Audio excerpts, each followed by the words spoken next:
Cancer Legal Line began providing services in the fall of 2007. In 5 short years, we have encountered an increasing number of people touched by cancer. We'd like to share with you one family's story. Vicki was my youngest daughter with my first wife. The reason she's name is Vicki is because my name is Victor.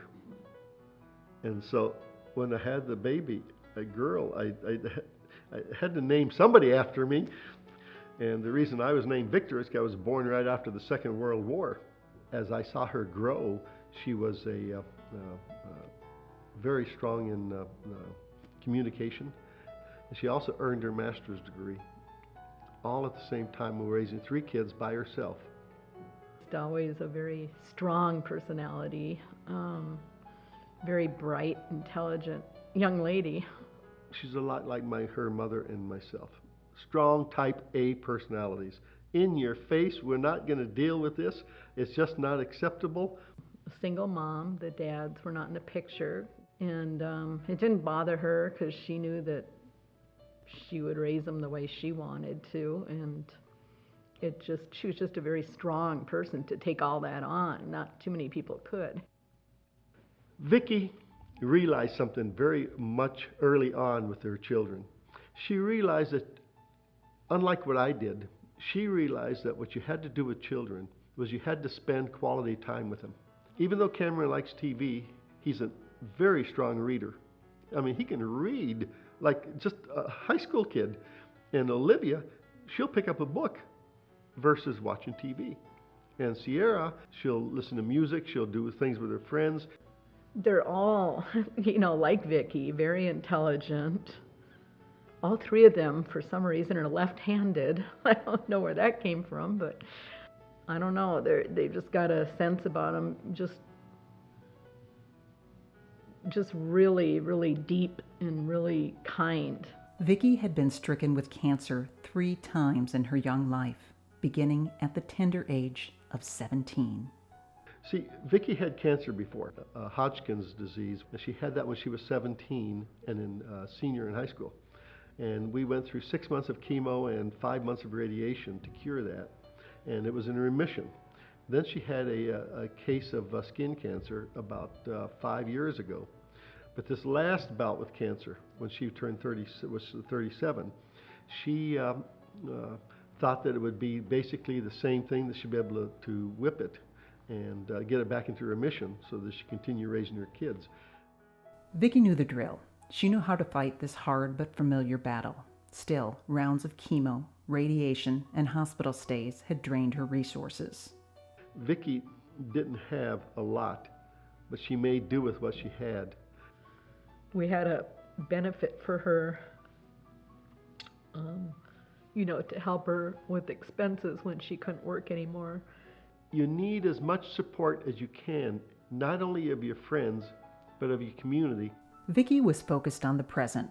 She was a busy mom, finishing her master's degree and fighting cancer. Lots of times people don't really think about legal issues when they think about having cancer. But so many times a lawyer's help really is the critical piece of enhancing that quality of life, whether it's a housing issue or an insurance coverage issue, an estate planning issue. Those are all legal issues that usually don't come up in someone's mind. We heard about Vicki. We received a call from the palliative care nurse at the University of Minnesota at the end of February of this year, 2012. What happened was that for some reason the cancer broke through the cells and got into her body, and it metastasized and became stage 4, so that there was no way they could cure it. This nurse indicated that she felt that Vicki really needed to do some estate planning, that she had 3 young children. This was a really hard issue and topic for Vicki to address, not wanting to think about having to make those kinds of plans for your kids. She just didn't even accept the fact that she would die, knowing that it would happen, but wouldn't accept it because she fought so hard, just because of the children. What stands out about Vicki's case to me is how many people find themselves in her situation and really don't know where to get that help. And she researched Counselor Line, found that she liked it. She liked what she read, and so she contacted him and spoke to the director, Lindsay Flint. And I went out and actually met with Vicki a couple of times, and with her father, kind of to talk about all of the issues.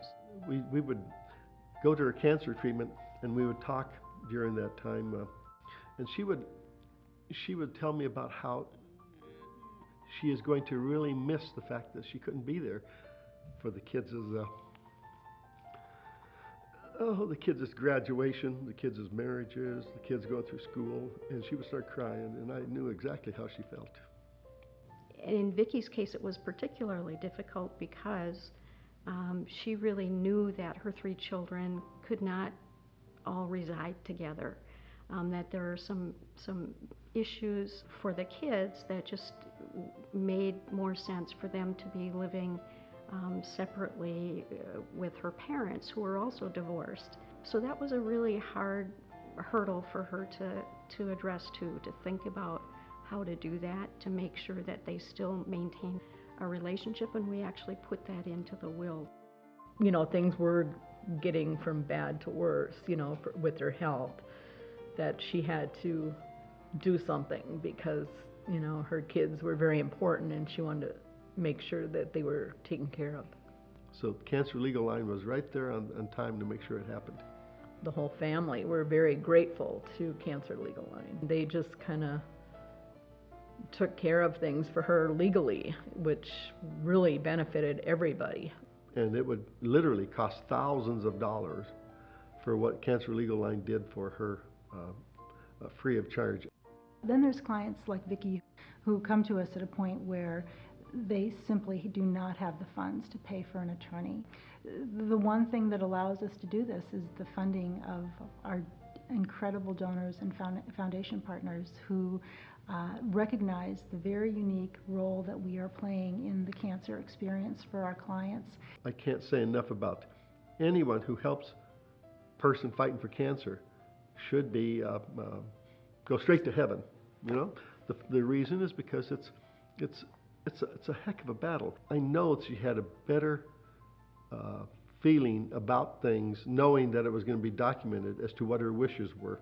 On June 18th, we met at her home again, and she was clearly not feeling well, but we were able to get those things signed. And the plan was actually that on the 20th, she was going to go to Orlando, Florida with her family, with the kids, kind of as a last trip. Well, I got a call from her dad on the 20th that she was in the hospital. She went into a coma, and she died on the 22nd. We fought it as hard as we could. I mean, Vicki never backed off a fight in her entire life. She was a fighter, I'll tell you. Unless you held your daughter's hand as she's dying, you'll never realize how hard it is. Victor and Jean are doing an amazing job of, you know, parenting these kids in kind of the second half of their lives, which is a difficult thing to do. And I believe that they are keeping the kids' relationship together. So that's good, and I know that Vicki would be happy.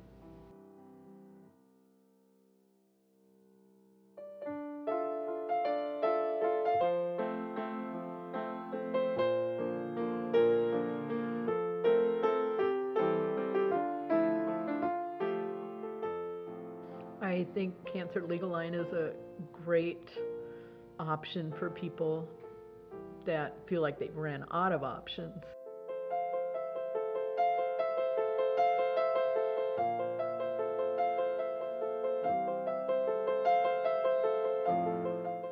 There's a lot of people out there with cancer. I mean, it's amazing to me how many.